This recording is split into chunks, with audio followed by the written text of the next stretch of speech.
So this is my Formula 1 Monaco Grand Prix preview for this weekend. It's going to be quite an interesting Monaco Grand Prix, isn't it? Especially with these new radiations in Formula 1 this year. And I'm quite concerned, to be honest with you. Especially for the driver's safety done into this weekend as well. We've already had warning signs, especially with all this Harvison saving battery and all that, especially when overtake mode is done be used around here. There will not be any active aero overtakes around here. Well, obviously there won't be, as it's Monaco, with it being a tight barrier and the lack of run-off areas as well around the circuit. And the Monaco Grand Prix, I think it has to stay in Formula 1, doesn't it? Because it's got that nostalgia about it, hasn't it? It's got that nostalgia. Lovely Piers, fucking wonderful Piers. Monte Carlo, wonderful Piers. Especially during holiday as well. With the yachts and everything. Wow, amazing. And the scenery as well. And obviously it's Piers' opinion because of it, in terms of the racing. Yeah, the lack of overtakes around Monaco. Basically, qualifying wins the race for me. Wherever you qualify, that's pretty much where you're going to finish at the end of the race.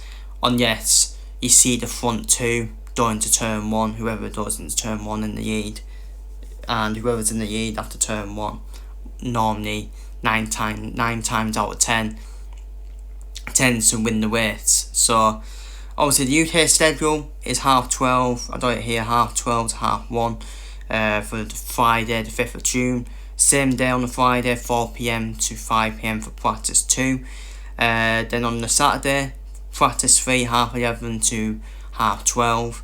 That's 11:30 in the morning to 12:30 midday.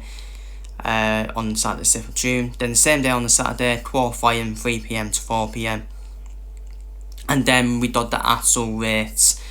Then on the race on Sunday, it is a 2 PM race start as well. So I have my massive concerns ahead of this Monaco Grand Prix.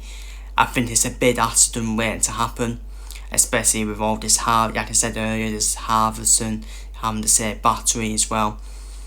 He got this overtake mode as well, when you're 1 second behind the car as well. I think that's just cause chaos, in being honest with you. Especially when you're 1 second behind the car ahead, and the car ahead is probably Harvison. It's obviously Harvison, and then you're using that overtake mode. It's absolute chaos. We saw it in Japan, didn't we? We saw it in Japan with Pinto and Berman. We saw that incident where that was a warning sign. That was a massive warning sign. Getting off the line as well at Monaco, it's going to be a warning sign as well. So maybe I'm looking into it too much, and everything will be fine. We pray and touch wood that everything will be fine.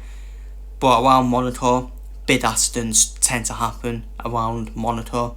So we all hope every driver gets out of their safety as well. Even with the halo, even though we got the halo system, something bad can still happen.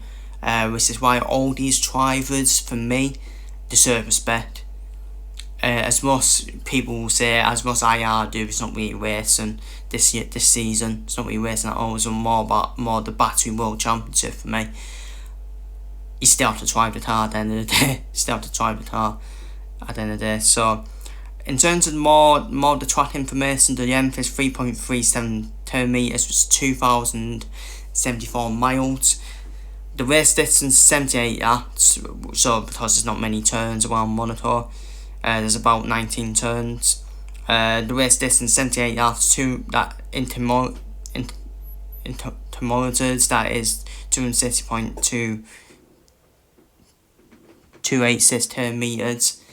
And yacht record set by Lando Norris last year with a 109.954.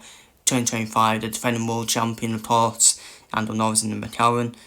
As I said, yacht run-off areas, tight barriers, no active aero overtakes for this race, unlike the other races.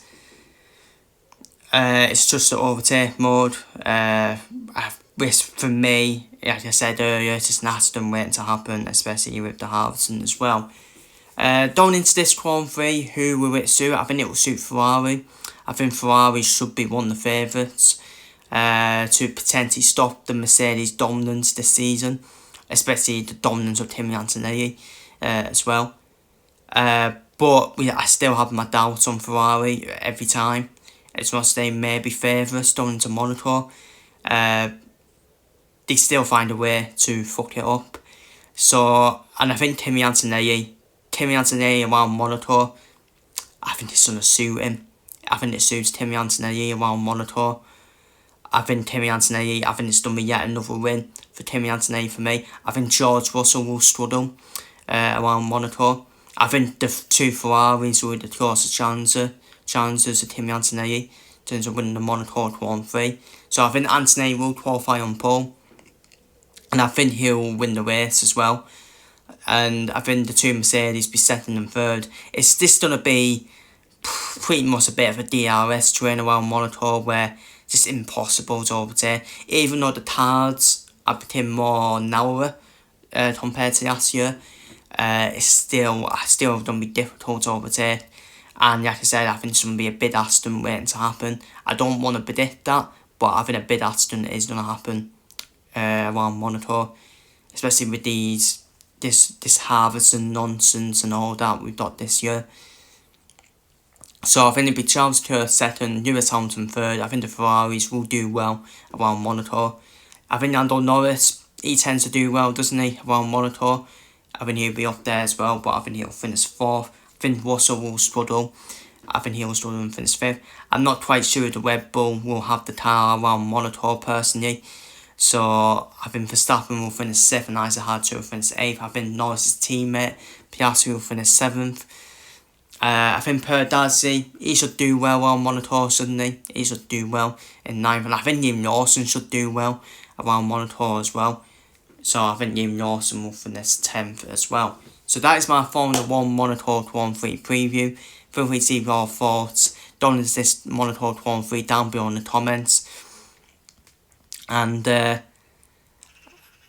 will be back after qualifying. I need to see what happens in qualifying.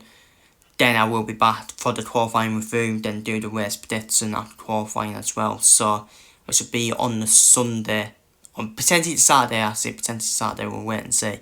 So, but feel free to leave your thoughts down in this Monaco Grand Prix down below in the comments, and I'll see you all in the next one.